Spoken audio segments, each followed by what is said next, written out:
జిల్లా హుస్నాబాద్ నియోజకవర్గంలోని ఎల్కతుర్తి మండల కేంద్రంలో 4.9 కోట్ల రూపాయలతో సుందరీకరణతో అభివృద్ధి చేసిన ఎల్కతుర్తి జంక్షన్ ను ప్రారంభించిన మంత్రి పొన్నం ప్రభాకర్ గౌడ్ అనంతరం జంక్షన్ లో లైటింగ్ ను ప్రారంభించారు। ఈ కార్యక్రమంలో వారు మాట్లాడుతూ కూడా చైర్మన్ వెంకట్రామరెడ్డి, సిద్దిపేట, హన్మకొండ జిల్లాల కలెక్టర్లు Haimavathi, Sneha, Sabarish, additional collector Garima Agarwal, market chairman Sugine Santhaji, ముఖ్య నేతలు, జిల్లా ఇన్ఛార్జ్ మంత్రి పొంగులేటి శ్రీనివాస్ రెడ్డి, వెంకట్రామరెడ్డి సహకారంతో జంక్షన్ ను 5 కోట్లతో అభివృద్ధి చేసుకుని ప్రారంభించుకున్నామన్నారు। ఎల్కతుర్తికి గతంలో ఇచ్చిన హామీ మేరకు జంక్షన్ కు పరిమితం కాకుండా గ్రామీణ ప్రాంతాల్లో రోడ్లు, ఇతర అభివృద్ధి కార్యక్రమాలు చేపడుతున్నామన్నారు। ఈ కార్యక్రమంలో ఎల్కతుర్తి కాంగ్రెస్ మండల అధ్యక్షుడు ఎలిగేటి ఇంద్రసేనారెడ్డి, బొమ్మనపల్లి అశోక్ రెడ్డి, గోలి రాజేశ్వరరావు, శీలం అనిల్ కుమార్, మండ సుమన్ గౌడ్, బచ్చు శ్రీధర్రావు, అంబాల శ్రీకాంత్, అంబాల జగన్, ఇంగే శ్రీకాంత్, గుడిసెల అర్జున్ గౌడ్, కుర్ర ప్రకాష్ గౌడ్, బతిన్ రవీందర్ గౌడ్ తదితరులు పాల్గొన్నారు।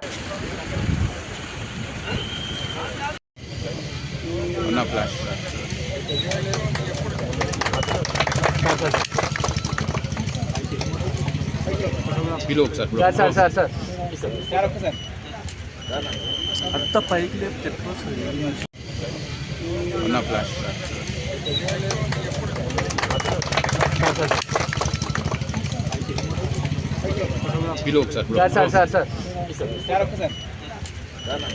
అంత పైకి లేపు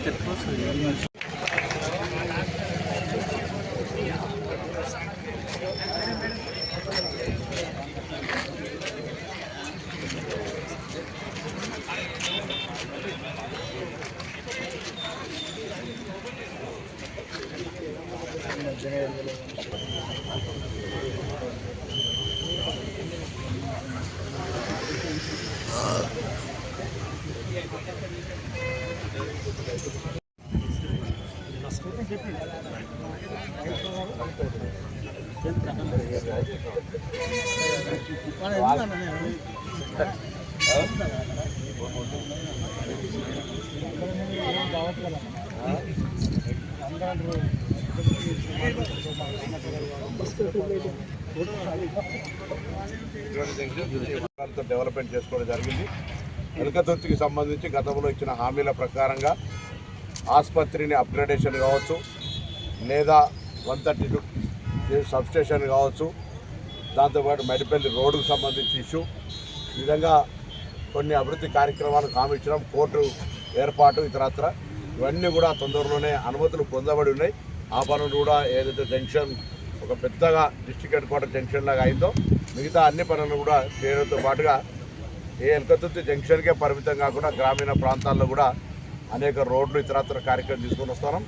ఈ విద్యా సంవత్సరం వాస్తవంగా ప్రారంభం కావాల్సి ఉన్నప్పటికీ స్థల సేకరణ, తాత్కాలిక తరగతులు నడవడానికి, అదేవిధంగా భవనానికి సంబంధించిన స్థల సేకరణ జరిగినప్పటికీ కూడా బాసర త్రిపులైటి బ్రాంచ్ ఈ సంవత్సరం రాలేకపోయింది। వచ్చే సంవత్సరం తప్పకుండా తీసుకొస్తామనేటువంటి విధంగా చర్యలు హామీ తీసుకోవడం జరిగింది।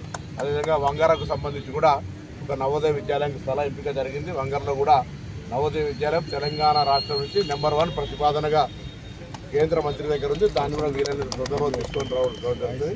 హుస్నాబాద్ కేంద్రంగా శాతవాహన యూనివర్సిటీ ఇంజనీరింగ్ కాలేజ్ వచ్చినాయి, క్లాసులు నడుస్తూ ఉన్నాయి। అక్కడ కూడా అద్భుతంగా 5 కోర్సులతో క్లాసులు స్టార్ట్ అయినాయి। కోహెడలో ఇంటిగ్రేటెడ్ హాస్టల్ కూడా జరుగుతూ ఉంది। మిగతా అన్ని రకాల వైద్యానికి సంబంధించి కూడా 150 పడకలు 250 బెడ్ హాస్పిటల్ సురువాతు చేసుకొని పీజీ కోర్సులకు కూడా గౌరవ వైద్య శాఖ మంత్రి శాంక్షన్ చేసిన ఒక 50 సీట్లు।